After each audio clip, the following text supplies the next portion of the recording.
Hi friends, ఒకసారి శ్రీకృష్ణుని ఒక ఆవిడ బరువైన పాత్రని తన నెత్తి మీద పెట్టమని అభ్యర్థిస్తుందండి.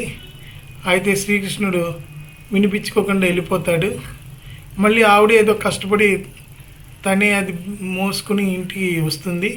ఆ పరిసర ప్రాంతాల్లో ఆడుకుంటున్న కృష్ణుడు వచ్చి గబగబా దించడానికి ప్రయత్నం చేస్తాడు. అదేంటి కృష్ణ, ఇందాక నేను అడిగితే నువ్వు వినిపించుకోలేదు, ఇప్పుడేంటి బరువు దించుతానంట అని అడుగుతుంది. అంటే నేను ఎప్పుడు ఎవరిని తల మీద బరువు పెట్టాలని చూడనమ్మా, ఉన్న బరువును తగ్గిస్తాను అని చెప్తాడు. ఇది కృష్ణతత్వం. ఎందుకు చెప్తున్నానంటే మనకి కష్టాలు ఊరికే వచ్చాయని మనం బాధపడుతుంటాము. కష్టాలు మనం చేసిన కర్మ ఫలితాలే అని గ్రహించాలని తెలియజేసుకుంటూ, ఈ విషయం తెలిసిందైనప్పటికీ బాగుందని మరోసారి చెప్తున్నాను.